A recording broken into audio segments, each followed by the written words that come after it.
Hello, അസ്സലാമു അലൈക്കും. എന്തൊക്കെയാണ് വിശേഷം? എല്ലാവർക്കും സുഖമല്ലേ? പിന്നെ ഞാനൊരു ഇഫ്താർ പാർട്ടിൻ്റെ വ്ളോഗുമായിട്ടാണ് വന്നത് കേട്ടോ. ഒരു അടിപൊളി ഇഫ്താർ പാർട്ടിയാണ്. ബാച്ചിലേഴ്സിനുള്ള കുറച്ചധികം ആൾക്കാർക്കുള്ള വലിയൊരു ക്വാണ്ടിറ്റിയാണ് കാണിക്കുന്നത് കേട്ടോ. അപ്പോൾ എല്ലാവർക്കും ഇഷ്ടമാവും. ഇഷ്ടമാണെങ്കിൽ ലൈക്ക് ചെയ്യാനും ഷെയർ ചെയ്യാനും ഒന്നും മറന്നു പോകരുത്.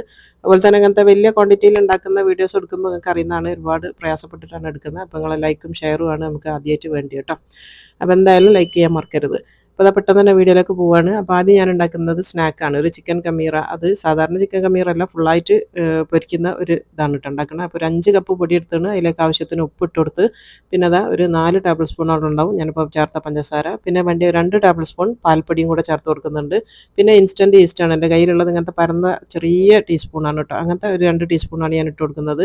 അപ്പോൾ മെഷറിംഗ് ഒക്കെ ഞാനിതാ താഴെ സ്ക്രീനിൽ എഴുതി കാണിക്കുന്നുണ്ട്. ഇനി ഇതെല്ലാം കൂടെ നന്നായിട്ടൊന്ന് മിക്സ് ചെയ്ത് കൊടുക്കുക കേട്ടോ. കംപ്ലീറ്റ് എല്ലാ സാധനവും ആ പൊടിയിലൊന്നും മിക്സ് ആയിക്കോട്ടെ. അതിന് ശേഷം ഇതിലേക്ക് ചേർത്ത് കൊടുക്കുന്നത് റൂം ടെമ്പറേച്ചറിലുള്ള ഒരു മുട്ടയാണ് കേട്ടോ. ഒരു ഫുൾ മുട്ടയാണ് ചേർത്ത് കൊടുക്കുന്നത്. ഇനിയിപ്പം വേണ്ടത് കുറച്ച് അൺസോൾട്ടഡ് ആയിട്ടുള്ള ബട്ടറും കൂടെ വേണം കേട്ടോ. ഉപ്പ് നമ്മൾ നേരത്തെ ഇതിലിട്ടതുകൊണ്ട് അൺസോൾട്ടഡ് ബട്ടറാണ് ചേർത്ത് കൊടുക്കുന്നത്. ഒരു 4 ടേബിൾ സ്പൂൺ വേണ്ടി വരും കേട്ടോ. അതൊന്ന് അളന്ന് ഇട്ട് കൊടുത്താൽ മതി. ഒരു 4 ടേബിൾ സ്പൂൺ. അതും റൂം ടെമ്പറേച്ചറിലുള്ള ബട്ടർ ആയിരിക്കണം. അല്ലാണ്ട് ഫ്രിഡ്ജിൽ നിന്ന് ഡയറക്റ്റ് എടുത്തിട്ടുള്ള ബട്ടർ ചേർക്കരുത്. പുറത്തെടുത്ത് വെച്ചിട്ടുള്ള ഒരു 4 ടേബിൾ സ്പൂൺ ബട്ടർ. ഇനിയിപ്പോൾ ആവശ്യത്തിന് പാലിട്ടോ. പാലിൻ്റെ അളവ് ഞാൻ പറയുന്നില്ല, അത് കുഴച്ചെടുക്കാൻ വേണ്ടിയ അളവിലുള്ള പാല്. ഇപ്പോൾ അത് നന്നായിട്ട് കുഴച്ച് കൊണ്ടുവന്നിട്ടുണ്ട്. നല്ല കുറച്ച് എന്താ പറയുക, നമ്മൾ പൂരിക്കൊക്കെ കുഴക്കുന്ന പോലെയാണ് വേണ്ടത്. കുഴച്ചിട്ട് നല്ല സോഫ്റ്റ് ആയിരിക്കണം, എന്നാലും ഭയങ്കര ലൂസായി പോകരുത് കേട്ടോ. നമുക്കിത് ഫ്രൈ ചെയ്യാനുള്ളതാണ്, അതുകൊണ്ട് തന്നെ നല്ല ടൈറ്റിൽ കുഴച്ചെടുക്കുക. ഇനി ഇത് ഒന്ന് റെസ്റ്റ് ചെയ്യാൻ വേണ്ടി വെക്കണം. ഒരു 1.5 മണിക്കൂറെങ്കിലും മിനിമം നമ്മളിത് റെസ്റ്റ് ചെയ്യാൻ വേണ്ടി മാറ്റി വെക്കണേ. എന്നാലാണ് ഇത് ഡബിൾ സൈസായിട്ട് നന്നായിട്ടൊന്ന് സെറ്റായിട്ട് വരുള്ളൂ. ഇനിയിപ്പോൾ അതിൻ്റെ ഫില്ലിംഗ് ആണ് കാണിക്കുന്നത്. ഒരു 2 മീഡിയം സൈസുള്ള ഉള്ളി ഞാൻ അരിഞ്ഞതാണ്. അതിലേക്ക് ഒരു 2 ടേബിൾ സ്പൂൺ ഓയിലും കൂടെ ഒഴിച്ച് കൊടുത്തിട്ട് ആ ഉള്ളി ഒന്ന് ചെറുതായിട്ടൊന്ന് വാടി വരട്ടെ കേട്ടോ. ഒന്ന് സോഫ്റ്റ് ആയിട്ട് നന്നായിട്ടൊന്ന് വാടി വരണം. അപ്പോൾ അത് ഞാൻ അപ്പുറത്ത് അടുപ്പിലേക്ക് മാറ്റി കൊടുത്തിട്ടുണ്ട്. ഇപ്പുറം ഞാനിത് വേറൊരു ഫ്രൈ പാൻ വെച്ച് കൊടുത്തിട്ടുണ്ട്. അതിൽ നമുക്ക് ചിക്കൻ വേവിക്കാനുള്ളതാണ്. ഇപ്പോൾ ഒരു 1/2 കിലോ ബോൺലെസ് ആയിട്ടുള്ള ചിക്കൻ ഞാൻ ചെറിയ ക്യൂബായിട്ട് മുറിച്ചെടുത്തതാണ്. പിന്നെ ഇതിലേക്ക് ചേർത്ത് കൊടുക്കുന്നത് 1 ടേബിൾ സ്പൂൺ പാപ്രിക്കയാണ് ഞാൻ എടുത്തത്. അതിന് പകരം നിങ്ങൾക്ക് മുളക് പൊടിയും ചേർത്ത് കൊടുക്കുക. പിന്നെ വേണ്ടി 1/2 ടീസ്പൂൺ നല്ല ജീരകത്തിൻ്റെ പൊടിയും അതുപോലെ തന്നെ 1 ടീസ്പൂണോളം ഗാർലിക് പൗഡറും കൂടിയാണ് ചേർത്ത് കൊടുക്കുന്നത്. ഗാർലിക് പൗഡർ നിങ്ങളുടെ കയ്യിലില്ല എന്നുണ്ടെങ്കിൽ ഗാർലിക് അരച്ചത് ചേർത്ത് കൊടുത്താലും മതി. പിന്നെ ഇതിപ്പോൾ പൗഡർ ഉള്ളതുകൊണ്ട് ഞാൻ തന്നെയാണ് എളുപ്പത്തിന് ഇട്ട് കൊടുത്തത്. ഇനിയിപ്പോൾ അതിലേക്ക് ആവശ്യത്തിന് ഉപ്പ് ചേർത്ത് കൊടുക്കുക. ഉപ്പിൻ്റെ അളവ് ഞാൻ എഴുതി കാണിക്കുന്നുണ്ടെങ്കിൽ ഓരോരുത്തരുടെ പാകത്തിനനുസരിച്ച് ചേർത്ത് കൊടുക്കുക കേട്ടോ. ഇനി ഇതെല്ലാം കൂടെ നന്നായിട്ടൊന്ന് മിക്സ് ചെയ്യുക. ഞാൻ തീ കത്തിച്ചിട്ടുണ്ട്, ചൂടാവാൻ തുടങ്ങുന്നുണ്ട്. ഇതിപ്പോൾ ഞാൻ എളുപ്പപ്പണിക്ക് വേണ്ടിയിട്ടാണ് എല്ലാം കൂടെ ഒന്നിച്ചിട്ട് കൊടുക്കുന്നത്. നിങ്ങൾക്ക് ഇത് വേറെ പാത്രത്തിലിട്ടിട്ട് ഒന്ന് മസാലയൊക്കെ തേച്ചതിന് ശേഷം ഇതിലേക്ക് ഇട്ട് കൊടുക്കണമെങ്കിൽ അങ്ങനെയും ചെയ്യാം കേട്ടോ. ഏതാണ് നിങ്ങൾക്ക് എളുപ്പം എന്ന് വെച്ചാൽ അതുപോലെ ചെയ്യാം. ഞാനിപ്പോൾ എല്ലാം കൂടെ ഒരുപാട് പണിയുള്ളതുകൊണ്ട് ഒന്നിച്ച് ചെയ്യാണ്. അപ്പോൾ അത് കംപ്ലീറ്റ് മിക്സ് ആക്കി കൊടുത്തിട്ടുണ്ട്. ഇനി ഇതിൽ നിന്ന് വെള്ളം ഇറങ്ങി വരും. ആ വെള്ളം ഒന്ന് വറ്റി വരുന്നവരാണ് ചിക്കൻ്റെ വേവ് എന്ന് പറയുന്നത്. അപ്പോൾ ഞാൻ അതിൻ്റെ ഇടയിൽ ആ ഉള്ളി ഇളക്കി കൊടുക്കുന്നുണ്ട്. ഉള്ളി ഒന്ന് വാടിയെന്ന് കണ്ടപ്പോൾ ഞാനിതാ കുറച്ച് ഒരു 1.5 കപ്പോളം ഉണ്ടാവും ക്യാപ്സിക്കം കേട്ടോ. കളറ് ക്യാപ്സിക്കാണ്. അപ്പോൾ നിങ്ങളടുത്ത് ഏത് കളറാണോ ഉള്ളത് അത് ചേർത്ത് കൊടുക്കുക. ഞാനിവിടെ മഞ്ഞയും ചുവപ്പുമാണ് എടുത്തത്. ഇനി അതും കൂടെ ഇതിൻ്റെ കൂടെ ഉള്ളിൻ്റെ കൂടെ ചേർത്തിട്ട് നന്നായിട്ട് അതും ഒന്ന് വാടി വരണം കേട്ടോ. ആ ഒരു ക്യാപ്സിക്കവും നന്നായിട്ടൊന്ന് വെന്തോട്ടെ. അപ്പോൾ അതവിടെ നിന്ന് അവിടുന്ന് അപ്പോൾ ആ സമയം തന്നെ നമ്മളെ ചിക്കനും ഇവിടുന്ന് വേവുന്നുണ്ട് കേട്ടോ. അതിൽ നന്നായിട്ട് വെള്ളം ഇറങ്ങിയാണ്. ഇനിയിപ്പോൾ ആ വെജിറ്റബിൾസിലേക്കുള്ള ഉപ്പും കൂടെ ചേർത്ത് കൊടുക്കുന്നുണ്ട്. ഒരു 1.5 ടീസ്പൂണോളം ഉപ്പ് ഞാൻ ചേർത്ത് കൊടുക്കുന്നുണ്ട് കേട്ടോ. ആ വെജിറ്റബിൾസിലേക്കുള്ള ഉപ്പ് മാത്രം. ചിക്കനിൽ നമ്മൾ ഓൾറെഡി വേറെ ഉപ്പ് ചേർത്തിട്ടുണ്ട്. ഇനിയിപ്പോൾ അതിലേക്കുള്ള ഉപ്പും കൂടെ ഇട്ട് ഇനി ഇത് നന്നായിട്ടൊന്ന് വാടിക്കോട്ടെ. ചെറിയ സിമ്മിലാക്കി അവിടെ വെച്ചാൽ മതി. ഇപ്പോൾ നമ്മൾ ചിക്കനിൽ വെള്ളമൊക്കെ നന്നായിട്ട് ഇറങ്ങി വന്നാണ്. ഇനി ഇതൊന്ന് വറ്റി വരണം കേട്ടോ. ഈ ഒരു വെള്ളം പകുതിയോളം വറ്റിയിട്ടുണ്ട്, കുറച്ചും കൂടെ ഒന്ന് വറ്റിക്കോട്ടെ. ഇപ്പോൾ അതാ നന്നായിട്ട് ഒന്ന് പ്രസ് ചെയ്ത് കൊടുക്കുന്നുണ്ട്, പെട്ടെന്ന് വെന്ത് വരാൻ വേണ്ടിയിട്ടാണ്. ഇപ്പോൾ അതാ വെള്ളമൊക്കെ വറ്റി നന്നായിട്ട് ഡ്രൈ ആയിട്ടുണ്ട്. ഇതിപ്പോൾ കണ്ടില്ല, ഇതിൽ തീരെ വെള്ളമില്ല. ഇങ്ങനെ ഇപ്പോൾ നന്നായിട്ട് ചിക്കനൊക്കെ വെന്ത് കിട്ടും. അതിന് ശേഷമാണ് നമ്മൾ ഇതിലേക്ക് 1 ടേബിൾ സ്പൂൺ ഓയിലും കൂടെ വെച്ച് കൊടുക്കുന്നുണ്ട്. അതെന്തിനാണെന്ന് വെച്ചാൽ നമ്മൾ ആ ഒരു ഫ്രൈ ചെയ്ത ചിക്കൻ്റെ ഒരു ടേസ്റ്റും കൂടെ വരാൻ വേണ്ടിയിട്ടാണ്. ഒരുപാട് എണ്ണ വേണ്ട, 1 ടേബിൾ സ്പൂൺ ചേർത്ത് കൊടുത്താൽ മതി. കാരണം എന്താണെന്ന് വെച്ചാൽ ഇത് ഫില്ലിംഗ് ആണ്. ഒരുപാട് എണ്ണ ഉണ്ടാകുന്ന സമയത്ത് ഫില്ല് ചെയ്ത സാധനമാകുമ്പോൾ നമ്മൾ അതിൻ്റെ ഉള്ളിൽ നിന്ന് ഇങ്ങനെ എണ്ണ പുറത്തേക്ക് ഇറങ്ങും. ഇനിയിപ്പോൾ ഇതിലേക്ക് ഒരു 2 ടേബിൾ സ്പൂണോളം കട്ടിയുള്ള സോയാ സോസാണ് ഞാൻ വെച്ച് കൊടുക്കുന്നത് കേട്ടോ. ഡാർക്ക് സോയാ സോസ് 2 ടേബിൾ സ്പൂണാണ് എടുത്തത്. പിന്നെ വേണ്ടത് കെച്ചപ്പാണ് കേട്ടോ, ടൊമാറ്റോ കെച്ചപ്പാണ്. അതൊരു 3 ടേബിൾ സ്പൂൺ എടുത്തിട്ടുണ്ട്. അതും കൂടെ ചേർത്ത് കൊടുക്കുക. ഇനി അതും അതിൻ്റെ ഒരു പച്ചമണം മാറുന്നവരെ നന്നായിട്ടൊന്ന് മിക്സ് ചെയ്ത് കൊടുക്കുക കേട്ടോ. 1 മിനിറ്റൊക്കെ മതി. അപ്പോഴത്തേക്ക് തന്നെ നന്നായിട്ട് അതിൻ്റെ പച്ചമണമൊക്കെ മാറി അതിലങ്ങ് തേച്ച് എന്താ പറയുക, നന്നായിട്ടൊന്ന് ആ ചിക്കനിലൊക്കെ നന്നായിട്ട് മിക്സായി വന്നോളൂ. ഇനിയിപ്പോൾ നമ്മൾ നേരത്തെ വഴറ്റി വെച്ചിട്ടുള്ള ആ ഒരു ഉള്ളി മസാല ആണ് ഇട്ടത്. അതിലേക്ക് ഞാൻ ഈ ചിക്കനും കൂടെ ചേർത്ത് കൊടുക്കുകയാണ്. അപ്പോൾ അത് ചിക്കൻ അതിലേക്ക് ചേർത്ത് കൊടുത്തിട്ടുണ്ട്. ഇനി ഇതെല്ലാം കൂടെ ഒന്ന് ജസ്റ്റ് ഒന്ന് മിക്സ് ചെയ്തെടുക്കുക കേട്ടോ. ആ ഒരു ചിക്കനും വെജിറ്റബിൾസും എല്ലാം നന്നായിട്ടൊന്ന് മിക്സ് ചെയ്തെടുക്കുക. അപ്പോൾ തീ ഓഫ് ചെയ്തിട്ടുണ്ട്. ഇനിയിപ്പോൾ നന്നായിട്ട് മിക്സ് ചെയ്തതിൻ്റെ ശേഷം ഇതിലേക്ക് ലാസ്റ്റ് ചേർത്ത് കൊടുക്കുന്നത്, നമ്മൾ തീയൊക്കെ ഓഫ് ചെയ്തതിൻ്റെ ശേഷം കുറച്ച് മല്ലിച്ചപ്പ് ഇട്ട് കൊടുക്കുക കേട്ടോ. അതുണ്ടെങ്കിൽ ചേർത്ത് കൊടുക്കുക, ഇല്ലാന്നുണ്ടെങ്കിലും കുഴപ്പമൊന്നുമില്ല. അപ്പോൾ ഞാനിവിടെ കവറിൽ ലിയാന തലേന്ന് തന്നെ അരിഞ്ഞ് വെച്ച് തന്നതാണ് കേട്ടോ, കുറച്ചധികം മല്ലിച്ചപ്പും പുതിനയൊക്കെ. അപ്പോൾ അത് കുറച്ച് മല്ലിച്ചപ്പ് അതിലേക്ക് ഇട്ട് കൊടുത്തിട്ടുണ്ട്. 2-3 ടേബിൾ സ്പൂണൊക്കെ മതിയാവും. എന്നിട്ട് അതും കൂടെ ചേർത്തിട്ട് നന്നായിട്ടൊന്ന് മിക്സ് ചെയ്ത് വെക്കുക. ഇതാണ് നമ്മൾ ആ ഒരു ചിക്കൻ കമീറൊക്കെയുള്ള ഉള്ളിൽ വെക്കാനുള്ള ആ ഒരു ഫില്ലിങ് കേട്ടോ. ഞാൻ മുറിച്ചിട്ടല്ല കമീർ ഉണ്ടാക്കുന്നത്, ഇത് ഉള്ളിൽ വെച്ച് ഫില്ല് ചെയ്തിട്ടാണ് ഫ്രൈ ചെയ്യുന്നത്. ഇനിയിപ്പോൾ നമ്മളെ മാവ് നല്ല സെറ്റായിട്ട് വന്നിട്ടുണ്ട്, നല്ല സോഫ്റ്റ് ആയിട്ട് വരും കേട്ടോ. നമ്മൾ എത്ര ടൈറ്റിൽ കുഴച്ചാലും ഒന്ന് വെക്കുന്ന സമയത്ത് ഒന്നും കൂടെ ഒന്ന് സോഫ്റ്റ് ആയിട്ട് വരും. ഒരുപാട് ടൈറ്റിൽ കുഴക്കാമെന്നല്ല കേട്ടോ പറഞ്ഞത്, ഒരു മീഡിയം ലെവലിലുള്ള ആ ഒരു രീതിയിലാണ് കുഴച്ചെടുക്കേണ്ടത്. ഇനിയിപ്പോൾ അത് നല്ല സെറ്റായിട്ട് വന്നിട്ടുണ്ട്. ഇനി നമ്മളെ ഫില്ലിങ് ഇവിടെ മാറ്റി വെക്കുക. ഇനിയിപ്പോൾ നമുക്കിതൊന്ന് ഫില്ല് ചെയ്ത് എടുക്കണം കേട്ടോ. മസാല ഇപ്പം നന്നായിട്ട് തണുത്തിട്ടുണ്ട്, ചൂടോടുകൂടി ചെയ്യരുത്, നന്നായിട്ട് തണുക്കണം. ഇനിയിപ്പോൾ അത് അതിൽ നിന്ന് ചെറിയ ചെറിയ ഉരുളകളാക്കിയിട്ട് എടുക്കുക കേട്ടോ. ഒരു പൂരിനെക്കാട്ടും ഒരു തിരിയും കൂടെ വലുപ്പത്തിൽ എടുത്താൽ മതി, ഒരു ചപ്പാത്തിൻ്റെ അത്ര വേണ്ട, എന്നാലും പൂരിനെക്കാട്ടിലും കുറച്ചും കൂടെ സൈസിൽ. ഇനി അത് അടച്ച് വെക്കുക കേട്ടോ. ഒന്നെടുത്ത് കഴിഞ്ഞാൽ ബാക്കിയുള്ളത് അടച്ച് വെക്കുക, അല്ലെങ്കിൽ പെട്ടെന്ന് ഡ്രൈ ആയിപ്പോവും. നമ്മൾ കുറച്ച് ടൈറ്റിലല്ലേ കുഴച്ചെടുത്തത്, അതുകൊണ്ട് തന്നെ പെട്ടെന്ന് ഡ്രൈ ആവും. ഇനിയിപ്പോൾ അത് നന്നായിട്ട് കൈ വെച്ചിട്ട് ഇതൊന്ന് ഷേപ്പ് ആക്കി എടുക്കുക. അതിന് ശേഷം ഞാനിപ്പോൾ ഇത് കയ്യിൽ വെച്ചിട്ട് തന്നെയാണ് പരത്തി എടുക്കുന്നത് കേട്ടോ. നിങ്ങൾക്ക് കുഴൽ വെച്ചിട്ട് പരത്തണമെങ്കിൽ അങ്ങനെയും ചെയ്യാം. ഒന്ന് പരന്ന് വരണമെന്നേ ഉള്ളൂ. അത് കുഴൽ വെച്ചിട്ടാണ് നിങ്ങൾക്ക് ഈസിയെങ്കിൽ അങ്ങനെ ചെയ്തെടുക്കുക, അല്ലാണ്ട് കൈ കൊണ്ട് ഇങ്ങനെ ചെയ്താൽ മതി എന്നുണ്ടെങ്കിൽ ഇങ്ങനെ ചെയ്താലും മതി. ഇപ്പോൾ നന്നായിട്ട് പരത്തിയെടുത്തിട്ടുണ്ട്. ഇനി കൈ വെച്ചിട്ടൊന്ന് നന്നായിട്ടൊന്ന് പ്രസ് ചെയ്തെടുത്താൽ മതി. സെൻറ്ററിൽ പരക്കാത്തതുണ്ടെങ്കിൽ ഒന്നിങ്ങനെ പ്രസ് ചെയ്യുന്ന സമയത്ത് അതങ്ങ് പരന്ന് വന്നോളൂ. അപ്പോൾ ആ ഒരു പൂരിനെക്കാട് ചെറുതാണ് കേട്ടോ, പൂരിൻ്റെ സൈസില്ല, പൂരിനെക്കാട് ചെറിയ സൈസിൽ വട്ടത്തിൽ പരത്തിയതിന് ശേഷം അതിലേക്ക് ഓരോ ടേബിൾ സ്പൂൺ ഫില്ലിങ് വെച്ച് കൊടുക്കുക കേട്ടോ. അപ്പോൾ ഒരു ടേബിൾ സ്പൂൺ ഫില്ലിങ് ഞാൻ വെച്ച് കൊടുത്തിട്ടുണ്ട്. ഇനി ഇത് കംപ്ലീറ്റ് ഒന്ന് ഉരുട്ടിയിട്ട് ഈ ഫില്ലിങ് ഉള്ളിലാകുന്ന രീതിയിൽ ഒന്ന് കവർ ചെയ്തെടുക്കുക. അപ്പോൾ അത് ഓരോ ഭാഗവും അങ്ങനെ പിടിച്ച് ഇത് നന്നായിട്ടൊന്ന് ഉള്ളിലാക്കി എടുക്കുക കേട്ടോ. ഫില്ലിങ് പുറത്തേക്ക് വരരുത്, അത് മാത്രം ഒന്ന് ശ്രദ്ധിച്ചാൽ മതി. കംപ്ലീറ്റ് ഇതൊന്ന് ഒട്ടി കിട്ടണം. ആ ഒരു മാവ് വെച്ചിട്ട് ഫുള്ളായിട്ട് അങ്ങ് ഒട്ടി വരണം. സാധാരണ നമ്മൾ ചിക്കൻ കമീറ എങ്ങനെ ചെയ്യാന്ന് വെച്ചാൽ പൊരിച്ചതിന് ശേഷം ബന്നുണ്ടാക്കി ഡയറക്റ്റ് എണ്ണയിലിട്ട് പൊരിക്കും, എന്നിട്ട് മുറിച്ചതിന് ശേഷം ഫില്ലിങ് വെച്ച് കൊടുക്കും. അങ്ങനെയും ചെയ്യാം, പക്ഷേ ഇതാകുമ്പോൾ കുറച്ചും കൂടെ എളുപ്പമാണ്. എനിക്കിതാണ് ഏറ്റവും ഈസി കേട്ടോ. മുറിച്ചിട്ട് പിന്നെ ഫില്ലിംഗ് ഒന്നും വെക്കേണ്ടിയില്ല. ഇതാകുമ്പോൾ ഒന്ന് മുഴുവനത്തോടൊക്കെ നമുക്ക് ഇങ്ങനെ ബാക്കിയൊക്കെ ഉണ്ടെങ്കിൽ നമുക്ക് എടുത്ത് വെക്കാൻ എളുപ്പമാണ്. മറ്റേത് ഫില്ലിങ് ഇങ്ങനെ തുറന്നിട്ടല്ല ഉണ്ടാവുക. ഇതാകുമ്പോൾ നമ്മളെ ആവശ്യത്തിന് നമുക്ക് മുറിച്ച് വെച്ച് കൊടുത്താൽ മതി. ഇനിയിപ്പോൾ ഇത് നന്നായിട്ട് പ്രസ് ചെയ്ത് എവിടെയെങ്കിലും ഒട്ടാത്തതുണ്ടെങ്കിൽ കൈ വെച്ചിട്ട് നന്നായിട്ട് പ്രസ് ചെയ്ത് എടുക്കുക കേട്ടോ. ഇപ്പോൾ നന്നായിട്ട് ഒട്ടിച്ചെടുത്തിട്ടുണ്ട്. ഇനി ഒന്നും കൂടെ ഒന്ന് ഉരുട്ടി ഉരുളാക്കിയിട്ട് ഇത് മാറ്റി വെക്കുക. ഇതേപോലെ ബാക്കിയുള്ള കംപ്ലീറ്റ് ചെയ്തെടുക്കുക. ഇപ്പോൾ ഇതെല്ലാം ചെയ്തെടുത്തിട്ട് ഞാനൊരു 15 മിനിറ്റ് റെസ്റ്റ് ചെയ്തതിൻ്റെ ശേഷമാണ് ഇട്ടത്. എല്ലാം പരത്തി വെച്ചിട്ട് ഒരു 15 മിനിറ്റ് റെസ്റ്റ് കൊടുക്കണം. അതിന് ശേഷമാണ് ഇപ്പോൾ ഇത് കാണിക്കുന്നത്. ഇനിയിപ്പോൾ അതിലേക്ക് ഒരു കോട്ടിങ് കൊടുക്കുകയാണ്. ഒരു മുട്ടയാണ് ഇട്ടെടുത്ത്, ഒരു മുട്ട നമുക്ക് ബാക്കി ഉണ്ടാവും, എത്ര ഉണ്ടെങ്കിലും ഒരു മുട്ട മതി കേട്ടോ. അപ്പോൾ അത് മുട്ട ഞാൻ നന്നായിട്ടൊന്ന് ബീറ്റ് ചെയ്തെടുക്കുന്നുണ്ട്. അതിൽ ഞാൻ ഉപ്പൊന്നും ചേർത്തിട്ടില്ല, പ്ലെയിൻ ആണ്. ഇനിയിപ്പോൾ വേണ്ടി കുറച്ച് ബ്രെഡ് ക്രംസ് ഇട്ടോ, റോസ്റ്റ് ചെയ്തിട്ടുള്ള കുറച്ച് ബ്രെഡ് ക്രംസ് ആണ്, അതും കൂടെ എടുത്ത് വെച്ചിട്ടുണ്ട്. ഇനിയിപ്പോൾ ഓരോ ഉരുളയും നമ്മൾ എടുക്കുക കേട്ടോ, ഓരോ ബോളും എടുക്കുക. എന്നിട്ട് അതൊന്ന് മുട്ടയിൽ ആദ്യം ഡിപ്പ് ചെയ്തെടുക്കുക. ഞാൻ അടിയിൽ ഒട്ടിപ്പിടിക്കാണ്ടിരിക്കാൻ വേണ്ടി കുറച്ച് പൊടി ഒന്ന് ഡസ്റ്റ് ചെയ്ത് കൊടുത്തതാണ് കേട്ടോ. ഇനിയിപ്പോൾ എവിടെയെങ്കിലും ഒന്ന് തുറന്നു പോകുന്നതെന്ന് തോന്നുന്നുണ്ടെങ്കിൽ നിങ്ങൾക്ക് അത് ഒന്നും കൂടെ ഒന്ന് ഈ സമയത്തൊന്ന് പ്രസ് ചെയ്ത് കൊടുത്താൽ മതി. ഇനിയിപ്പോൾ അതാ ഓരോ നമ്മൾ ആ കലക്കി വെച്ച മുട്ടയിലേക്ക് ഓരോന്നും ഇങ്ങനെ ഡിപ്പ് ചെയ്തെടുക്കുക.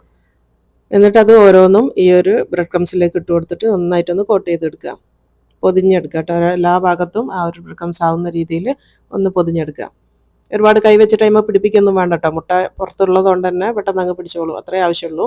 പിന്നെ ഒരുപാട് ടൈമിൽ ഇങ്ങനെ പൊതിഞ്ഞ് വെക്കരുത്. കൈ വെച്ചിട്ട് അത് കോട്ട് ചെയ്ത് കഴിഞ്ഞാൽ നമ്മൾ കയ്യിൽ വെച്ചിട്ട് അതിനൊന്ന് എക്സ്ട്രാ ഉള്ളത് അങ്ങ് തട്ടിക്കളയാണ് കേട്ടോ. അല്ലെങ്കിൽ പെട്ടെന്ന് നമ്മളെ പൊരിക്കുന്ന സമയത്ത് എണ്ണ പെട്ടെന്ന് അങ്ങ് വൃത്തിയായിട്ടായി പോകും. അതുകൊണ്ട് ഇത് ഇങ്ങനെ ഒന്ന് പൊടി തട്ടിയെടുക്കാന്ന് പറയില്ല, അങ്ങനെ തട്ടിയെടുത്താൽ മതി. ഇതുപോലെ തന്നെ ബാക്കിയുള്ള കംപ്ലീറ്റ് ഞാൻ ചെയ്തിട്ടുണ്ട്. ഇതാ ഫുള്ള് ഞാൻ ചെയ്ത് വെച്ചാണ് കേട്ടോ. ഇത് മാറ്റി നമ്മൾ അവിടെ വെക്കുക, ഒരു 5 മിനിറ്റ് റെസ്റ്റ് കൊടുക്കുക. അതിന് ശേഷം അത് പൊരിച്ചെടുക്കുക. ഇപ്പോൾ ഒരു 5 മിനിറ്റിന് ശേഷമാണ് ഇട്ടത്. അതിപ്പോൾ നമ്മൾ ചൂടായ എണ്ണയിലേക്ക് ഇട്ടിട്ട് ഒന്ന് പൊരിച്ചെടുക്കുക. പിന്നെ എണ്ണ നല്ലോണം ചൂടായി എന്ന് കണ്ടു കഴിഞ്ഞാൽ പിന്നെ തീ സിമ്മിലാക്കി വെക്കണം കേട്ടോ. ഈ ഒരു സാധനം പൊരിച്ചെടുക്കുക എങ്ങനെയാണെന്ന് വെച്ചാൽ തീ കുറച്ച് വെച്ചിട്ടാണ്, ചെറിയ സിമ്മിലേ ആക്കാവൂ, എന്നിട്ട് അത് ഫ്രൈ ചെയ്യാൻ പാടുള്ളൂ. എല്ലാന്നുണ്ടെങ്കിൽ പെട്ടെന്ന് പുറം ഭാഗം നമ്മൾ ഈ ഒരു ബ്രെഡൊക്കെ ഉള്ളതുകൊണ്ട് തന്നെ പെട്ടെന്ന് അങ്ങ് ബ്രൗൺ ആവും, പക്ഷേ ഉള്ളിലുള്ള ബ്രെഡ് വെന്ത് വരില്ല. അപ്പോൾ ചെറിയ തീയിലിതാ ഞാൻ കുറച്ച് സമയം എടുത്തിട്ടാണ് പൊരിച്ചെടുക്കുന്നത്. അപ്പോൾ അത് ഒരു ഭാഗം ഒന്ന് ബ്രൗൺ ആയി എന്ന് കണ്ടു കഴിഞ്ഞാൽ തിരിച്ചിട്ട് കൊടുക്കുക. നിങ്ങൾക്ക് ഇത് എണ്ണയിൽ മുക്കി പൊരിക്കണം എന്നുണ്ടെങ്കിൽ അങ്ങനെയും ചെയ്യട്ടോ. ഞാനിപ്പോൾ നിങ്ങൾക്ക് ഓരോന്നും മനസ്സിലാകാൻ വേണ്ടി ഓരോന്നിൻ്റെ ഡീറ്റെയിൽസ് ആയിട്ട് കാണിക്കുന്നതേ ഉള്ളൂ. ഇതിപ്പോൾ ഞാൻ സമൂസ ഉന്നക്കായൊക്കെ പൊരിച്ചതിന് ശേഷമാണ് ഇതിലിട്ട് കൊടുക്കുന്നത് കേട്ടോ. അപ്പോൾ അത് നന്നായിട്ട് പൊരിച്ചെടുക്കുക. അപ്പോൾ എല്ലാം ഞാൻ ഒരേ സമയത്താണ് ചെയ്യുന്നത്, അതുകൊണ്ടാണ്. ഇപ്പോൾ അത് കംപ്ലീറ്റ് 2 ഭാഗവും നന്നായിട്ട് വെന്തിട്ടുണ്ട്. ഇനി ഇത് എണ്ണയിൽ നിന്ന് കോരിയെടുക്കാം കേട്ടോ. ഒരു തുള്ളി പോലും എണ്ണയിൽ കുടിക്കുകയൊന്നും ചെയ്യൂല. എന്നാൽ ഇത് പൊരിച്ച് കഴിഞ്ഞാൽ നിങ്ങളൊരു ദിവസം വെച്ച് കഴിഞ്ഞാലും ഈ ക്രിസ്പിനെസ് പോവുകയില്ല കേട്ടോ. ഫുള്ളായിട്ട് എപ്പോഴും നല്ല ക്രിസ്പി ആയിട്ട് തന്നെ ഉണ്ടാവുകയും ചെയ്യും. പിന്നെ ഇത് ഒരെണ്ണമൊന്നും ഒരാൾക്ക് തിന്നാനും പറ്റില്ല കേട്ടോ. ഇത് മുറിച്ചിട്ടാണ് നമ്മൾ സെർവ് ചെയ്യുക. ഇനിയിപ്പോൾ അതാ കഞ്ഞിയാണ് വെക്കുന്നത്, ജീരകക്കഞ്ഞിയാണ് വെക്കുന്നത്. അപ്പം നമ്മുടെ നാട്ടിൽ നെല്ലുത്തേരി എന്ന് പറയുന്ന അരിയാണ് കേട്ടത്, കഞ്ഞിൻ്റെ അരി എന്ന് പറയും. അതൊരു 1.5 കപ്പ് കഴുകിയെടുത്തതാണ്. അതിലേക്ക് ഇത് ആവശ്യത്തിന് വെള്ളം ഒഴിച്ചിട്ട് ഞാൻ കുക്കറിലാണ് ഇപ്പോൾ അത് വേവിച്ചെടുക്കുന്നത്, പെട്ടെന്ന് ആവാൻ വേണ്ടിയിട്ട് കേട്ടോ. ഒരു 2 വിസിൽ അടിച്ചാൽ മതി, അപ്പോഴത്തേക്ക് നമ്മളെ കഞ്ഞി നന്നായിട്ട് വെന്ത് വന്നോളൂ. എല്ലാം നിങ്ങൾക്ക് ചെമ്പിൽ വെക്കണം എന്നുണ്ടെങ്കിൽ ചെമ്പിൽ വെച്ചാലും മതി. കഞ്ഞി കുക്കറിൽ വെക്കൽ എപ്പോഴും ഡേഞ്ചറാണ് കേട്ടോ, കുറച്ച് അത്ര സേഫ് അല്ല. ഇനിയിപ്പോൾ അത് മൂടി വെച്ച് കൊടുക്കുന്നുണ്ട്. ഇപ്പോൾ നമ്മളെ കഞ്ഞി ഇവിടെ റെഡി ആയി കേട്ടോ. നന്നായിട്ട് വേവിച്ചെടുത്തിട്ടുള്ള കഞ്ഞിയാണിത്. ഇതിന് ചൂടാറാൻ വേണ്ടി വെക്കുക. ചൂടാറിയതിന് ശേഷം മിക്സിയിലിട്ടിട്ട് ഒന്ന് അരച്ചെടുക്കും കേട്ടോ. നമ്മൾ നല്ലോണം ചൂടാറിയതിന് ശേഷം അരച്ചെടുക്കുക. അപ്പോഴത്തേക്ക് അത് ചൂടാറുമ്പോഴത്തേക്ക് നമ്മൾ അതിൻ്റെ അരപ്പ് റെഡിയാക്കുകയാണ്. ഒരു 2 കപ്പ് തേങ്ങ എടുക്കുന്നുണ്ട്. ഇനി അതിലേക്ക് വേണ്ടി ചെറിയുള്ളിയാണ്, ഒരു 15 ചെറിയുള്ളി എടുത്തിട്ടുണ്ട്. പിന്നെ വേണ്ടി ഒരു 4 അല്ലി വെളുത്തുള്ളി എടുത്താണ്. പിന്നെ കുറച്ച് മസാലകൾ വേണം കേട്ടോ. ചെറിയ ജീരകമാണ് മെയിൻ എന്ന് പറയുന്നത്, അതിട്ട് കൊടുക്കുക. ക്യുമിന് അതൊരു 2 ടീസ്പൂണോളം എടുത്താണ് കേട്ടോ. ഞാൻ എൻ്റെ അളവ് പറയുകയാണെങ്കിൽ 2 ടീസ്പൂൺ എടുത്തിട്ടുണ്ട്. പിന്നെ വേണ്ടിയ ഗ്രാമ്പു ഒരു 3 ഗ്രാമ്പു ഇട്ട് കൊടുക്കുക. വലിയ സൈസ് ഗ്രാമ്പുമാണ് എൻ്റെ കയ്യിലുള്ളത്, അതാണ് 3 എടുത്തത്. ചെറുതാണ് 4 എടുത്തത്. ഒരു 5-6 ഏലക്കായും ഇട്ട് കൊടുക്കണം കേട്ടോ. നല്ല ഫ്ലേവർ ഉള്ളതുകൊണ്ട് ഞാനിപ്പോൾ 4 എടുത്തിട്ടുള്ളൂ. പിന്നെ അതാ ഒരു 2-3 പീസ് പട്ടയും കൂടെ ഇട്ട് കൊടുക്കുക. ഇനി വേണ്ടത് മഞ്ഞൾപ്പൊടിയാണ്, ഒരു 1/2 ടീസ്പൂൺ മഞ്ഞൾപ്പൊടി ചേർത്ത് കൊടുക്കുക. ഇനിയിപ്പോൾ ആവശ്യത്തിന് വെള്ളം ഒഴിച്ചിട്ട് ഇതൊന്ന് നന്നായിട്ട് അരച്ചെടുക്കുക കേട്ടോ. നല്ല ഫൈൻ പേസ്റ്റായിട്ട് അരച്ചെടുക്കണേ. അപ്പോൾ കുറഞ്ഞ വെള്ളത്തിൽ അരച്ചാൽ മതി, എന്നാൽ നന്നായിട്ട് ഫൈനായിട്ട് അരഞ്ഞു കിട്ടും. ഇനി ഇത് കംപ്ലീറ്റ് ഒന്ന് അരച്ചു കൊണ്ടുവരട്ടെ. ഇപ്പോൾ അത് നന്നായിട്ട് അരച്ചെടുത്തിട്ടുണ്ട്. നല്ല ഫൈൻ പേസ്റ്റായിട്ട് അരച്ച് വെച്ചിട്ടുണ്ട്. ഇതവിടെ മാറ്റി വെക്കാം കേട്ടോ. ഇനിയിപ്പോൾ നമ്മളെ കഞ്ഞി നന്നായിട്ട് ഞാൻ മിക്സിയിൽ അരച്ചെടുത്തതാണ്. അപ്പോൾ ഇങ്ങനെയാണ് നമ്മൾ അവിടേക്ക് ഉണ്ടാക്കുന്ന കഞ്ഞിൻ്റെ ഇതെന്ന് പറയുന്നത് കേട്ടോ. ഓരോരുത്തർ ഓരോ പോലെ ആയിരിക്കും, ചിലവർ ഇങ്ങനെ അരക്കലുണ്ടാവില്ല, അങ്ങനെയൊക്കെ ആയിരിക്കും. ഇനിയിപ്പോൾ അത് തിളപ്പിക്കാൻ വേണ്ടി വെച്ചിട്ടുണ്ട്. അതിലേക്ക് നമ്മൾ അരച്ച് വെച്ചിട്ടുള്ള നമ്മളെ തേങ്ങൻ്റെ മിക്സും ചേർത്ത് കൊടുക്കുക. അപ്പോൾ തേങ്ങയും കൂടെ ചേർത്തിട്ട് നന്നായിട്ട് മിക്സ് ചെയ്ത് ഇതൊന്ന് തിളപ്പിക്കുകയാണ് വേണ്ടി കേട്ടോ. ജസ്റ്റ് തിള വന്നാൽ മതി, ഒരുപാട് അങ്ങോട്ട് തിളപ്പിക്കൊന്നുമില്ല. ഒന്ന് തിള വന്നാൽ ഞാൻ മതി, കാരണം തേങ്ങ അല്ലേ. പിന്നെ അതിലേക്ക് ആവശ്യത്തിന് ഉപ്പ് ഇട്ട് കൊടുക്കുക. ഒരു 2 ടീസ്പൂണോളം ഉപ്പ് ചേർത്ത് കൊടുക്കുന്നുണ്ട്. ഉപ്പൊക്കെ നോക്കിയിട്ട് ചേർക്കുക. പിന്നെ ഒരുപാട് വെള്ളം ഒഴിച്ച് കൊടുക്കുക കേട്ടോ. ഒരുപാട് എന്ന് പറഞ്ഞാൽ ഇത് നല്ല വെള്ളം പോലാണ് ഈ ഒരു കഞ്ഞി നമ്മൾ കുടിക്കുക. അപ്പോൾ ആവശ്യത്തിന് വെള്ളം നല്ലോണം ഒഴിച്ച് കൊടുക്കുക. ഇതിൻ്റെ ഒരു കൺസിസ്റ്റൻസി ഞാൻ കാണിച്ചു തരാം. നല്ല വെള്ളം പോലെ ആയിരിക്കണം കേട്ടോ ഇത് ഉണ്ടാവുന്നത്. അപ്പോൾ അതാ ഈ ഒരു രീതിയിൽ എല്ലാവർക്കും 2-3 ഗ്ലാസ്സൊക്കെ കുടിക്കാൻ ഇങ്ങനെ എടുക്കാൻ പറ്റണം. ചിലർക്കൊന്നും ഇഷ്ടം ഉണ്ടാവില്ല, നല്ല ഇഷ്ടമുള്ളവർ ഒരുപാട് ആൾക്കാരുണ്ടാവും, നോമ്പിൻ്റെ നിർബന്ധമുള്ള ആൾക്കാർ. അപ്പോൾ അത് നന്നായിട്ട് മിക്സ് ചെയ്ത് ഒന്ന് തിളപ്പിക്കാൻ വേണ്ടി വെച്ചിട്ടുണ്ട്. തിളങ്ങനെ വന്നു കഴിഞ്ഞാൽ മതിയിട്ട്, ഒരു ബബിൾസ് ആയിട്ട് ഇങ്ങനെ വരും, അത്രയും മതി. ഇനി ഇത് മൂടി വെക്കാം. ഇപ്പോൾ ഞാൻ മുട്ട പൊരിക്കാൻ വേണ്ടിയിട്ട് മുട്ടയും പുഴുങ്ങാൻ വെച്ചിരുന്നു കേട്ടോ. അതവിടെ നാവുന്നുണ്ട്. ഇനിയിപ്പോൾ അത് അടുത്തതെന്ന് പറയുന്നത് നമ്മൾ ബിരിയാണിയിലേക്ക് പോവുകയാണ്. ചിക്കൻ ബിരിയാണിയാണ് ഉണ്ടാക്കുന്നത്. 4 കിലോൻ്റെ അളവാണ് പറയുന്നത്. ഒരു 14 ഉള്ളി ഞാൻ അരിഞ്ഞെടുത്തിട്ടുണ്ട്.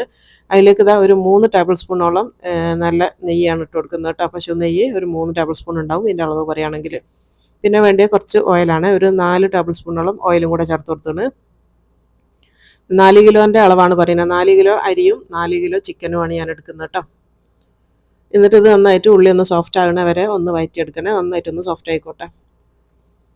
ഇപ്പോൾ നമ്മളെ ഉള്ളിയൊക്കെ ഒന്ന് വാടി വന്നിട്ടുണ്ട്. ഇത്രയും ആയാൽ മതി. ഒരുപാട് കളറ് മാറുക അല്ലെങ്കിൽ ഒരുപാട് നേരിട്ട് വഴറ്റിയൊന്നും വേണ്ട, ഇത്ര ആയാൽ മതി. ഇനി ഇങ്ങനെ ആയി എന്ന് കണ്ടു കഴിഞ്ഞാൽ ഇതിലേക്ക് നമ്മൾ ഇഞ്ചി വെളുത്തുള്ളി പേസ്റ്റാണ് ചേർക്കുന്നത്. ഒരു 3 ടേബിൾ സ്പൂണോളം ഇഞ്ചി വെളുത്തുള്ളി പേസ്റ്റ് ചേർത്ത് കൊടുക്കുന്നുണ്ട്. കഴിഞ്ഞ വീഡിയോയിലാണെന്ന് തോന്നുന്നു ഈ ഇഞ്ചി വെളുത്തുള്ളി ഉണ്ടാക്കുന്ന വീഡിയോ ചോദിച്ചിട്ട് കുറേ ആൾ കമൻറ്റ് ഇട്ടിരുന്നു. അതുപോലെ തന്നെ എൻ്റെ അടുത്ത് പേഴ്സണലായിട്ടൊക്കെ ചോദിച്ചിട്ടുണ്ട്. ഇതിൻ്റെ വീഡിയോ ഞാൻ നോമ്പിൻ്റെ സമയത്ത് ഇട്ടിട്ടുണ്ട് കേട്ടോ. അത് നോക്കിയാൽ മതി. റമദാൻ പ്രിപ്പറേഷൻ 2025 എന്ന് പറഞ്ഞിട്ട് ടൈറ്റിൽ ഞാൻ കൊടുത്തതാണ്.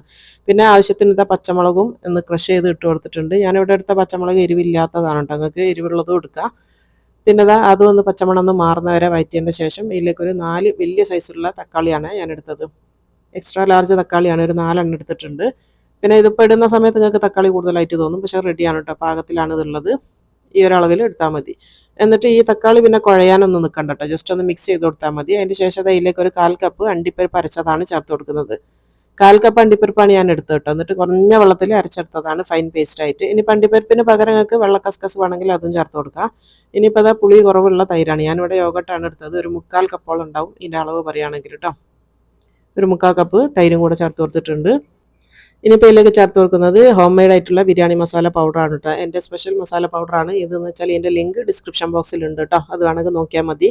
അപ്പോൾ ആ ഒരു ബിരിയാണി മസാലേൻ്റെ പൗഡറും കൂടെ ഒരു 2 ടേബിൾ സ്പൂണോളം ചേർത്ത് കൊടുത്താണ്. ഇത് ഞാൻ ബിരിയാണിക്ക് മാത്രം എടുക്കുന്ന പൗഡറാണ് കേട്ടോ, അല്ലാതെ എല്ലാത്തിലും കറികളിലും ബിരിയാണിക്കും എല്ലാം എടുക്കുന്ന ഹോം മെയ്ഡ് ആയിട്ടുള്ള ഗരം മസാല അല്ല ഇത് ബിരിയാണി മസാല പൗഡറാണ്. ഇനിയിപ്പോൾ അതിലേക്ക് ആവശ്യത്തിന് ഉപ്പ് ചേർത്ത് കൊടുക്കുക. ഒരു 5 ടേബിൾ സ്പൂൺ ഉപ്പ് ചേർത്ത് കൊടുക്കുന്നുണ്ട്. അതൊക്കെ നിങ്ങൾ നോക്കിയിട്ട് ചേർത്ത് കൊടുക്കുക കേട്ടോ. ഇനിയിപ്പോൾ അതെല്ലാം കൂടെ നന്നായിട്ടൊന്ന് മിക്സ് ചെയ്ത് കൊടുത്തതിന് ശേഷം കുറച്ചധികം മല്ലിച്ചപ്പ് ചേർത്ത് കൊടുക്കുക. ഞാനിപ്പോൾ 1 കപ്പോളം മല്ലിച്ചപ്പ് ചേർക്കുന്നുണ്ട്. അപ്പോൾ ഇതൊക്കെ എങ്ങനെയാണ് ഈ കവറിലായെന്നൊക്കെ ഞാൻ ലാസ്റ്റ് പറഞ്ഞുതരാം കേട്ടോ, ഇതിൻ്റെ ടിപ്പുകളൊക്കെ. അപ്പോൾ 1 കപ്പോളം മല്ലിച്ചപ്പ് ചേർത്ത് കൊടുത്തതിന് ശേഷം ഒരു 1/4 കപ്പ് പുതിനയും കൂടെ ചേർത്ത് കൊടുക്കുക കേട്ടോ. മല്ലിച്ചപ്പ് ഇടുന്ന അത്രയും പുതിന വേണ്ട, കുറച്ചാൽ മതി. അപ്പോൾ 1/4 കപ്പോളം പുതിനയും കൂടെ ചേർത്ത് കൊടുത്താണ്. ഇനി ഇതെല്ലാം കൂടെ നന്നായിട്ടൊന്ന് മിക്സ് ചെയ്തെടുക്കുക കേട്ടോ. ഇലകൾ എപ്പോഴും ലാസ്റ്റേ ചേർത്ത് കൊടുക്കാവൂ, ഇല്ലാന്നുണ്ടെങ്കിൽ അതിൻ്റെ അതിങ്ങനെ ഇലകൾ വാട്ടിയെടുക്കാൻ പാടില്ല കേട്ടോ. നമ്മൾ ഉള്ളിയൊക്കെ വയറ്റുന്ന പോലെ വാട്ടിയെടുക്കരുത്. അപ്പോൾ അങ്ങനെ ചെയ്യുന്ന സമയത്ത് ആ ഒരു പിന്നെ ഇലയിലുള്ള ഫ്ലേവർ മൊത്തങ്ങ് നഷ്ടപ്പെട്ടു പോവുകയാണ് ചെയ്യുക. ഇനിയിപ്പോൾ അതാ 1 ടേബിൾ സ്പൂണോളം ചെറുനാരങ്ങൻ്റെ നീരും കൂടെ ചേർത്ത് കൊടുത്തിട്ടുണ്ട്. ആ ഒരു ടേസ്റ്റ് മൊത്തത്തിലൊന്ന് ബാലൻസ് ചെയ്യാൻ വേണ്ടിയിട്ടാണ്. ഇപ്പോൾ അതാ 4 കിലോ ചിക്കനും കൂടെ ഞാൻ ചേർത്ത് കൊടുത്തിട്ടുണ്ട്.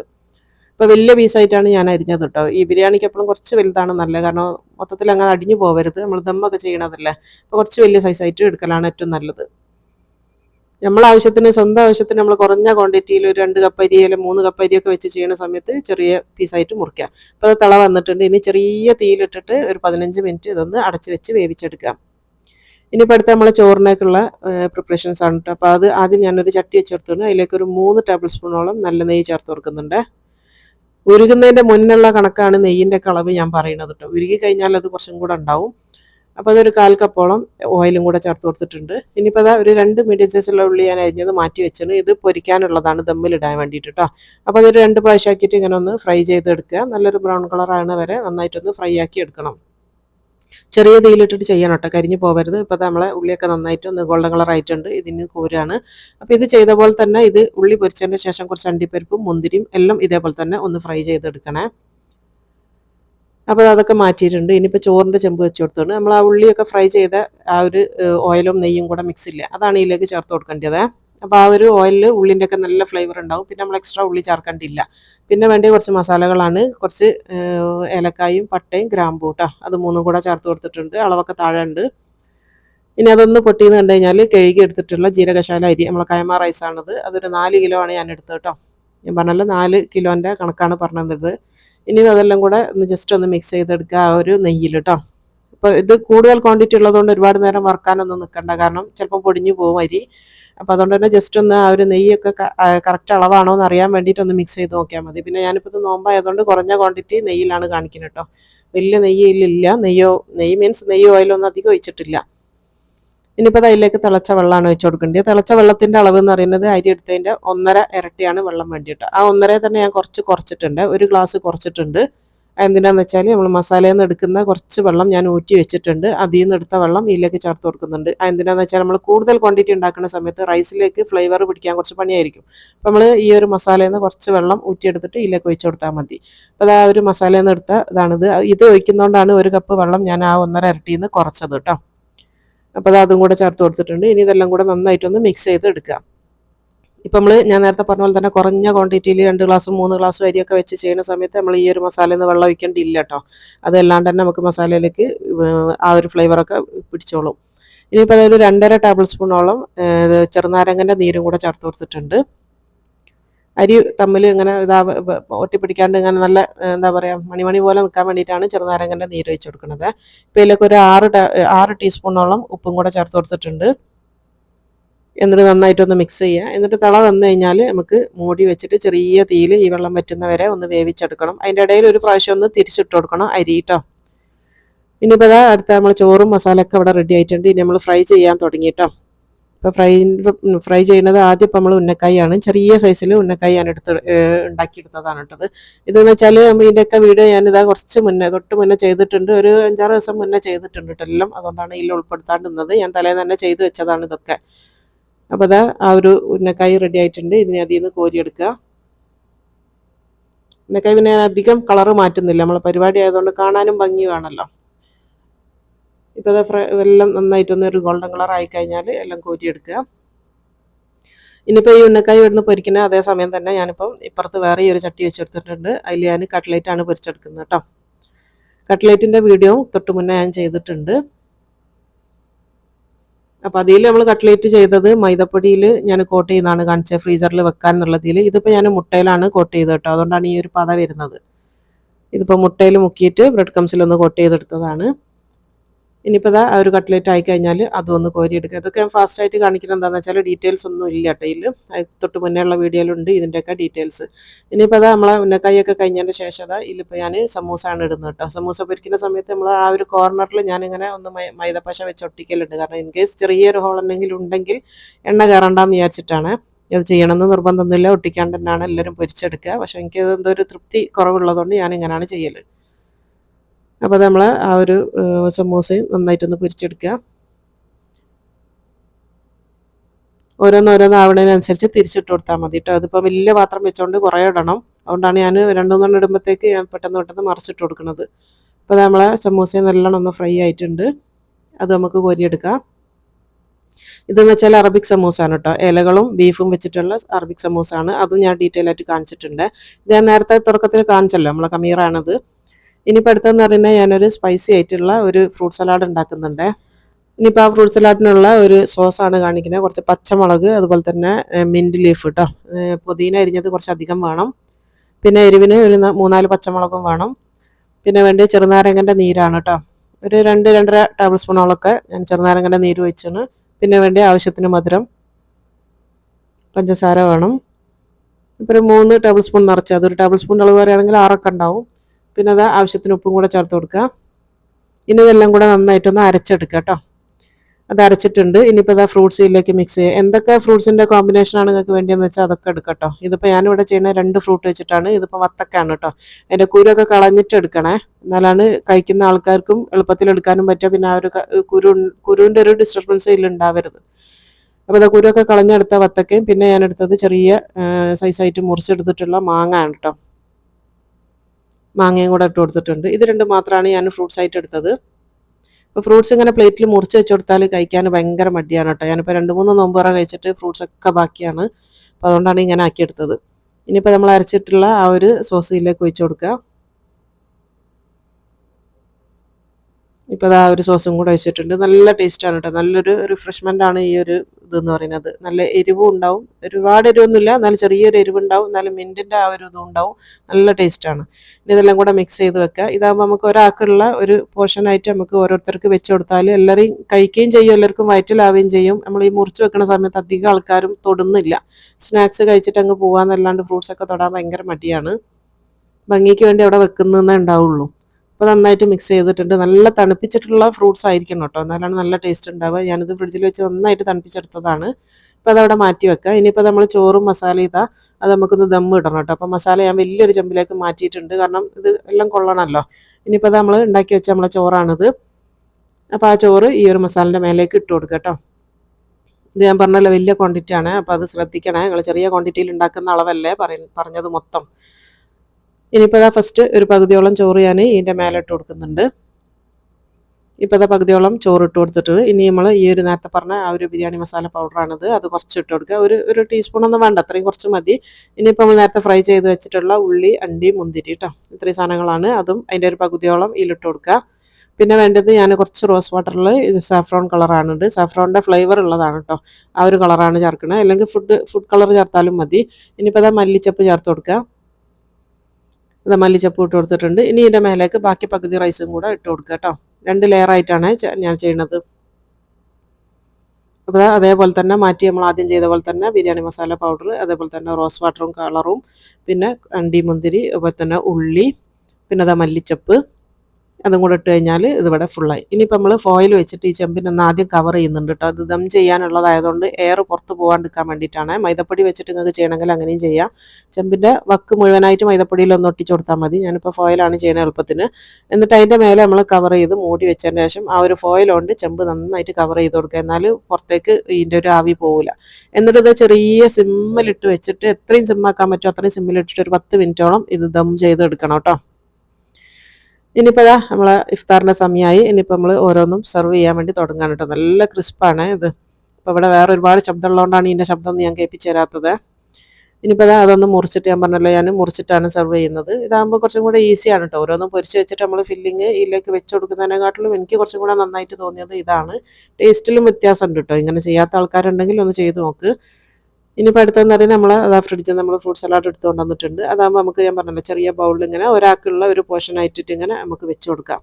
അതാകുമ്പോൾ തീരെ വേസ്റ്റ് ആവില്ല, എല്ലാവരും കഴിക്കുകയും ചെയ്തോളും. നല്ല ടേസ്റ്റിലും ആയതുകൊണ്ട് നല്ല ടേസ്റ്റാണ് കേട്ടോ. ഇത് ഉണ്ടാക്കാത്തവരുണ്ടെങ്കിൽ ഉണ്ടാക്കി നോക്ക്. ഇനിയിപ്പോൾ എല്ലാം ഇവിടെ സെർവ് ചെയ്ത് വെച്ചിട്ടുണ്ട്. നമ്മളിപ്പോൾ എന്ന് കാണിച്ച എല്ലാം ആണിത്. പിന്നെ ഇതിൻ്റെ കൂടെ കാണുന്ന ജ്യൂസുകൾ എന്ന് പറയുന്നത് അതൊക്കെ എന്ന് പറഞ്ഞാൽ ഫ്രഷ് ഓറഞ്ച് ജ്യൂസ് അടിച്ചതാണ് നമ്മൾ. പിന്നെ വേണ്ടത് റൂഅഫ്സ, അതുപോലെ തന്നെ വേണ്ടിയും നല്ല കേട്ടോ ഞങ്ങൾ വെച്ചതാണ് പറയുന്നത്. റൂഅഫ്സയും വിംടോവും കലക്കിയിട്ടുണ്ട്, പിന്നെ വെള്ളവും. ഇത്രയാണ് നമ്മൾ ഡ്രിങ്ക്സിനായിട്ട് എടുത്തത്. അപ്പോൾ ഇതൊക്കെ ഞാൻ ചെയ്യുന്നതിൻ്റെ ഇടയിൽ ലിയാന ചെയ്തതാണ് ജ്യൂസും ഇതൊക്കെ. അപ്പോൾ അതുകൊണ്ട് വീഡിയോ എടുക്കാൻ വേണ്ടി പറ്റിയിട്ടില്ല. നമ്മൾ ഫ്രൈ ചെയ്ത് വെച്ചിട്ടുള്ള എല്ലാ സ്നാക്സും ഇവിടെ സെർവ് ചെയ്ത് വെച്ചിട്ടുണ്ട്. മുട്ട പൊരിക്കുന്ന പിന്നെ ഞാൻ വീഡിയോ ഒന്നും എടുത്തിട്ടില്ല കേട്ടോ. അത് പൊരിച്ചതിന് ശേഷം ഒന്ന് ഹാഫായിട്ട് മുറിച്ച് വെച്ചതാണ്. അപ്പോൾ എത്രയാണ് നമ്മൾ സ്നാക്സ് 5 തരം സ്നാക്സാണ്, അതൊക്കെ കഴിഞ്ഞു. ഇനിയിപ്പോൾ അത് രണ്ടാമത്തെ ഇഫ്താറിൻ്റെ ഇതിലേക്കാണ് പോകുന്നത് കേട്ടോ. നമ്മൾ ആ ഒരു ദമ്മ് പൊട്ടിക്കുകയാണ്. വിജേഷാണ് കേട്ടോ എൻ്റെ കൂടെ ഉള്ളത്. ദമ്മ് പൊട്ടിക്കാൻ ഓനാണ് ഉഷാർ, ഒന്ന് മിക്സ് ചെയ്ത് തരാൻ വേണ്ടിയിട്ട്. നമ്മൾ അടിപൊളിയായിട്ടുള്ള ഒരു ചിക്കൻ ബിരിയാണിയാണിത്. പിന്നെ ഞാനിപ്പോൾ ഇന്ന് കാണിച്ച ഈ അളവുകൾ മൊത്തം ഇല്ല, എനിക്കിവിടെ കറക്റ്റായിരുന്നു കേട്ടോ. ഉള്ള പറയാലോ, ഫുള്ള് കഴിഞ്ഞിട്ടുണ്ട്. എല്ലാം കറക്റ്റ് അളവിലാണ് വന്നത്. പിന്നെ മസാലയൊക്കെ ഫുള്ള് തീർന്നു. അതിന് റൈസും എല്ലാം തന്നെ ഓൾമോസ്റ്റ് എല്ലാം ഫിനിഷ് ആയതിന് സ്നാക്സ് മൊത്തം കഴിഞ്ഞിട്ടുണ്ട്. ഇവിടെ വന്ന ആൾക്കാരെ എണ്ണം എന്ന് പറയുന്നത് 28 ആൾക്കാരാണ് കേട്ടോ. നിങ്ങൾക്ക് അളവ് മനസ്സിലാകാൻ വേണ്ടിയിട്ടാണ് ഞാൻ പറയുന്നത്, അല്ലാണ്ട് വേറെ ഒരു ഉദ്ദേശത്തിലും അല്ലേ പറയണത്. അപ്പോൾ ആ ഒരു അളവിലേക്കുള്ള ഇത് കറക്റ്റ് അളവായിരുന്നു എനിക്കിത്, ഞാനിപ്പോൾ ഉണ്ടാക്കിയ സാധനങ്ങൾ മൊത്തം. അപ്പോൾ അത് ഞാൻ മിക്സ് ചെയ്തതിന് ശേഷം ഓനത് കംപ്ലീറ്റ് മിക്സ് ചെയ്തതിന് ശേഷം നമ്മൾ സെർവ് ചെയ്യുന്ന പാത്രത്തിലേക്ക് മാറ്റുകയാണ്. കഴിഞ്ഞ വീഡിയോയിൽ ഞാൻ ഈ ഒരു കാസറോളിനെ പറ്റി പറഞ്ഞിട്ടുണ്ടായിരുന്നു. ഒരുപാട് ചോറ് വലിയ പാർട്ടിക്കൊക്കെ എടുക്കുന്ന കാസറോളാണ് ഞാനിത്. ചില ഒരു ഒരു എന്താ പറയുക, ഒരു പരിധിയിലധികം കൊള്ളാന്ന് പറയില്ല, നമുക്ക് അത്രയും വലിയ പരിപാടിക്ക് വെക്കാൻ പറ്റുന്ന കാസറോളാണ്. അപ്പോൾ അത് ചോറ് വിളമ്പി വെച്ചിട്ടുണ്ട്. ഇനിയിപ്പോൾ അത് മസാലയാണ് കേട്ടോ. അടിയിൽ നിന്ന് മസാലയും വലിയൊരു സാധനത്തിലേക്ക് വിളമ്പി കൊടുക്കുന്നുണ്ട്. ബഫയാണ് കേട്ടോ ഇത് നേരത്തെ ഇരുന്ന പോലെ ഇരുത്തിയിട്ടല്ല കൊടുക്കുന്നത്. ഇത് ചോറാകുന്ന നേരം പിന്നെ ബഫയാണ്. അതാകുമ്പോൾ നമുക്ക് അപ്പുറം ഇപ്പുറമൊക്കെ അവരെല്ലാവരും കൂടെ പോയിട്ട് ഇരുന്നോളുമല്ലോ. അപ്പോൾ അതാ ചോറ് റെഡിയായി. പിന്നെ നമ്മളെ ജീരകക്കഞ്ഞിയും മെയിൻ കോഴ്സായിട്ട് ഞാനത് രണ്ടും മാത്രമേ ഉണ്ടാക്കിയിട്ടുള്ളൂ കേട്ടോ. പഴയ പോലെ ഒരുപാട് ഉണ്ടാക്കാൻ പറ്റുന്നില്ല. അപ്പോൾ അതാ നമ്മൾ ബിരിയാണിയും അതുപോലെ തന്നെ നമ്മളെ ആ ഒരു കഞ്ഞിയാണ് ഇന്ന് ഉണ്ടാക്കിയത്. അപ്പോൾ അത് കഞ്ഞി ഇവിടെ 2 ജഗ്ഗിലായിട്ട് കൊണ്ടുപോയി വെച്ചിന്. ബിരിയാണിൻ്റെ സൈഡ് ഡിഷായിട്ട് കുറച്ച് അച്ചാറും നാരങ്ങച്ചാറും പിന്നെ തൈരുമാണ്. പിന്നെ വെള്ളം അതാ അവരിവിടെ നിറയ്ക്കുന്നുണ്ട്. ഇത് ഗഫൂർ, നിഷാദ്, ഇവരൊക്കെ അസ്ലങ്കാൻ്റെ കമ്പനിയിലുള്ള ആൾക്കാരാണ് കേട്ടോ. കമ്പനിയിലുള്ള ഓഫീസിലുള്ള കുറച്ച് ആൾക്കാരും അതേപോലെ തന്നെ നമ്മളെ SVMJ മീൻസ് അസ്ലങ്കാൻ്റെ വടകര കമ്മിറ്റിയിലുള്ള കുറച്ച് ആൾക്കാരും. അപ്പോൾ എല്ലാവരും ഇതാ വിളമ്പാൻ വേണ്ടി തുടങ്ങിയിട്ടുണ്ട്. ഇത്രയേ ഉള്ളൂ നമ്മളെ ഇന്നത്തെ ഇഫ്താർ വിശേഷം എന്ന് പറയുന്നത്. ഇനി ഞാൻ പറഞ്ഞുതരാം ഇതൊക്കെ എങ്ങനെയാണ് നമുക്ക് പെട്ടെന്ന് ഒരു ദിവസം കൊണ്ട് നമ്മൾ ഇഫ്താറിൻ്റെ ടൈം ആകുമ്പോഴത്തേക്ക് എല്ലാം എങ്ങനെ തീർന്നു കിട്ടും, ടെൻഷൻ ഇല്ലാണ്ട് എന്നുള്ളൊരു ടിപ്പ് ഞാൻ പറഞ്ഞുതരാം. തലേന്ന് തന്നെ നിങ്ങൾ തുടങ്ങണം കേട്ടോ ആ ഒരു പ്രിപ്പറേഷൻസ്. തലേന്ന് മീൻസ് ഉണ്ടാക്കണം എന്നല്ല പറയുന്നത്. തലേന്ന് നമ്മളെല്ലാം കഴിഞ്ഞ് കിടക്കുന്നതിന് തൊട്ട് മുന്നേ നമ്മളെ ഓത്തും ഇതും എല്ലാം കഴിഞ്ഞാൽ നമ്മൾ കിടക്കുന്നതിന് കുറച്ച് മുന്നേ സമയം ഉണ്ടാവുമല്ലോ, അത് കുറച്ച് സമയം ആ ഉറക്കത്തുനിന്ന് കുറച്ച് വെച്ചിട്ട് നമുക്ക് എന്താ ചെയ്യേണ്ടതെന്ന് വെച്ചാൽ ഉള്ളി അരിയുക, അതുപോലെ തന്നെ ഇഞ്ചി വെളുത്തുള്ളി നമ്മളടുത്ത് ഓൾറെഡി പേസ്റ്റ് ഉണ്ടാവും ഉണ്ടാക്കി വെച്ചത്. ഉള്ളി അരിഞ്ഞ് വെക്കുക, അതുപോലെ ഫ്രൂട്ട്സ് ഒക്കെ അരിഞ്ഞ് വെക്കുക. അങ്ങനത്തെ പണികളൊക്കെ നിങ്ങൾ തലേന്ന് തന്നെ ചെയ്ത് വെക്കുക. അന്നൊരു നോട്ടും എഴുതി വെക്കുക കേട്ടോ. നിങ്ങൾ എന്തൊക്കെയാണ് പിറ്റേന്നൊക്കെ ഉണ്ടാക്കാൻ ഉദ്ദേശിക്കുന്ന സ്നാക്സ്, ജ്യൂസ്, മെയിൻ കോഴ്സ്, ഇതൊക്കെ എന്താണ് നിങ്ങൾക്ക് ഉണ്ടാക്കേണ്ടത്, എത്ര ക്വാണ്ടിറ്റിയാണ് വേണ്ടിയെന്നുള്ളത് തലേന്ന് തന്നെ നമ്മളൊരു നോട്ടായിട്ട് ഉണ്ടാക്കി വെക്കുക. എൻ്റെ കാര്യമാണ് പറഞ്ഞു തരുന്നത്, അതാകുമ്പോൾ കുറച്ചും കൂടെ ഈസി ആയിരിക്കും. അതുപോലെ ഇന്നത്തെ വീഡിയോ ഫുൾ എടുത്തത് നമുക്ക് വിവിയാണ് കേട്ടോ, വിജേഷിൻ്റെ തന്നെ വിവിയാണ്. താങ്ക്സ് ടു വിവി. അപ്പം നിങ്ങൾക്ക് എല്ലാവർക്കും ഇഷ്ടമായിട്ടുണ്ടാവും എന്ന് വിചാരിക്കുന്നത്. ഇഷ്ടമായെങ്കിൽ ലൈക്ക് ചെയ്യാനും ഷെയർ ചെയ്യാനും സബ്സ്ക്രൈബ് ചെയ്യാനും മറന്നു പോകരുത്. അപ്പം ഇൻഷാല്ലാ തന്നെ അടുത്തതിൽ കാണാം. അസ്സലാമു അലൈക്കും.